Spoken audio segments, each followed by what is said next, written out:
అంటే నీకెటువంటి దుస్థితి వచ్చినా సరే, నీకెటువంటి ప్రాబ్లమాటిక్ థింగ్ వచ్చినా లైఫ్‌లో, నీ దగ్గర అన్నీ పోయినా, డబ్బులు పోయినా, నువ్వు అందరికీ అప్పులు కట్టాల్సొచ్చినా, లేదా నీకున్న కష్టాలన్నీ భయంకరంగా నీ చుట్టుముట్టేసినా, నా అనుకున్న వాళ్ళు ఎవరు నీతో రాకపోయినా, నువ్వు జీవితం మీద ఆశలు వదులుకోవద్దు.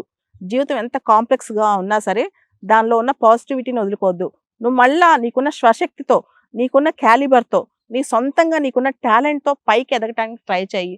జీవితంలో దేన్నైనా నువ్వు బీట్ చేసేసి, మళ్ళా పైకెదుగుతావు, సాధిస్తావు. మీరు గమనించండి, మళ్ళా గత 20 సంవత్సరాల నుంచి అమితాబ్ బచ్చన్ ప్రస్థానం. ఒకప్పుడు ఎంత వెలుగు వెలిగారు, తర్వాత ఎంత కిందకి పడిపోయారు. మళ్ళా తనకి తనే, మళ్ళా అది కూడా ఏ ఏజ్‌లో 60, 70, 80 సంవత్సరాల వయసులో ఆయన ప్రతి నిమిషం పని చేస్తారు. ఈ రోజు కూడా ఆయనకి 10, 15 గంటలకు తక్కువ కాకుండా పనిచేయరనమాట. అటువంటి వాళ్ళ దగ్గర మనం స్ఫూర్తి పొందాలి. అంతేగాని జీవితంలో ఒక కష్టం రాంగానే, ఒక కాంప్లెక్సిటీ రాంగానే, ఒక సమస్య రాంగానే కుంగిపోయి ఇంక అయిపోయింది నా లైఫ్ దీంతో, ఇంక డన్, ఇక్కడ ఆపేద్దాం జీవితం, ఇక నా వల్ల ఏమీ కాదు, నేను ఇంక అయిపోయాను అనే స్థితికి మాత్రం మన జీవితంలో రాకూడదనమాట. ఇదే పోరాట పటిమ. ఊరికే పెద్ద పెద్ద స్టార్స్ అవరు, ఊరికే పెద్ద పెద్ద స్పోర్ట్స్ పర్సనాలిటీస్ అవరు, ఊరికే పెద్ద పెద్ద సెలబ్రిటీస్ అవరు. వాళ్ళని తీసుకెళ్ళి మళ్ళా నడు రోడ్డు మీద పడేసిన పైకి ఎదిగే శక్తి వాళ్ళకు ఉంటుందన్నమాట. అదే మనిషిలో గొప్పతనం.